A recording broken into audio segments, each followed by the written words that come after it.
All right, man, we back. Motor City Sports Talk. We in the building. Let's talk about quarterback situation. Time 21, tragic. Josh Johnson.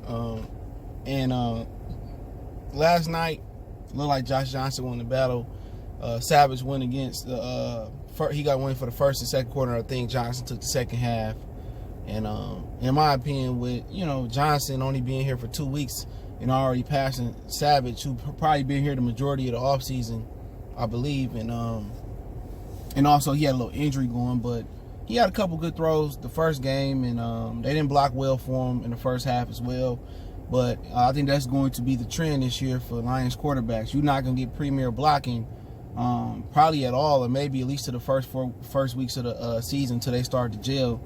And I think that's going to be the big thing. And at the end of the day, you just blame Bob Quinn. He invested all this money and picks and finances into offensive line, from Decker, he drafted him, to T.J. Lang, who got injured, to Wick Ragnar, he signed him.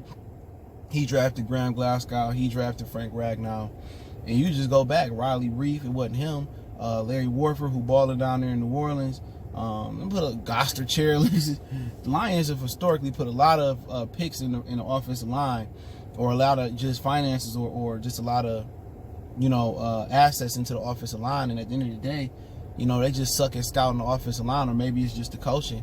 But Josh Johnson is probably best equipped to handle that. Remember, this is a guy that nobody wanted. If he didn't get the job over Landry Jones, he might be in the XFL. Landry Jones is the first player signed to the XFL after he didn't get, signed by the Lions, and Josh Johnson got it. But Josh is mobile. They can do some things. Dale Bevel has some things that he did with Russell Wilson. They can put packages in there for him if he have to be in there. So most definitely, I see a situation where he is the ideal pick. Savage got a nice strong arm, especially the first preseason game. He put that, I think it was like a slant over in the middle.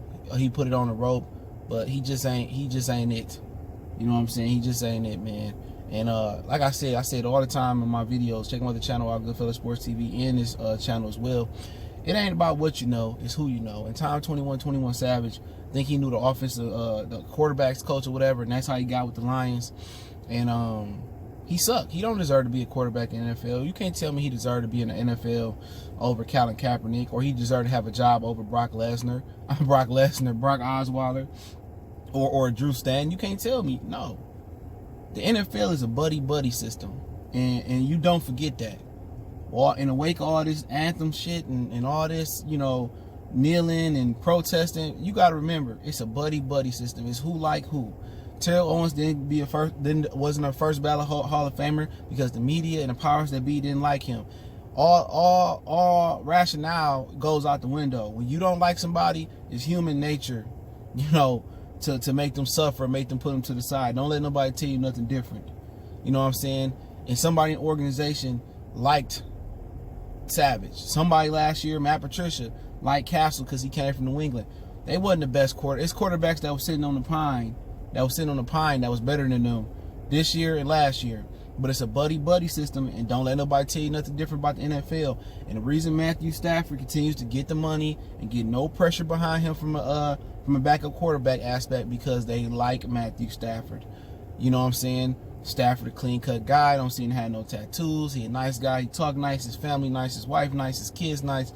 They like Matthew Stafford. If it was about what Matthew Stafford can do for this organization, if it was about wins and losses, which life is about wins and losses in general, Stafford wouldn't have got another contract. Real shit. You think he on his third contract. He wouldn't have got that contract. But they like Matthew Stafford.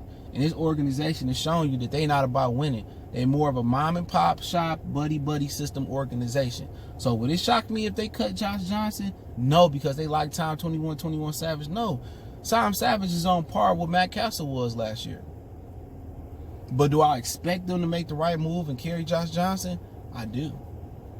I do expect them to make. If they don't carry Josh Johnson, they Time 21 Savage, so be it. I ain't tripping about it. And I don't think nobody else out there tripping about it as well, because they don't, Josh Johnson not going to be Jacoby Brissett, or he not going to be a Sean Hill and be able to, win us 3 or 4 or 5 games or shit like that, or it ain't no drop off. We still had expectations to win the Super Bowl. Matthew Stafford go down, we expect, hey, we gonna have a top pick next year. But hey, it is what it is. I'll get to that Arizona prediction maybe Sunday or Monday. I might do a Sunday. I'll do some live shows this week as well, and we gonna rock out, man, and do this. And I'll be covering the Michigan State game tonight if I get an opportunity to watch it. For sure, I'm watching the Michigan game tonight, so I have some thoughts on it tomorrow. Appreciate the love, support. College football kickoff this weekend. Next Thursday, Bears and Packers, and then next Sunday the real live thing. Lions play at 4 something in Arizona. So shout out to all Lions fans going to Arizona. Y'all know what it is, Motor City Sports Talk. Don't forget we on all social media, Facebook, Instagram, Twitter. Reach out to the email. If you have a business question, inquiry, response, video request, one time for the one time, we done.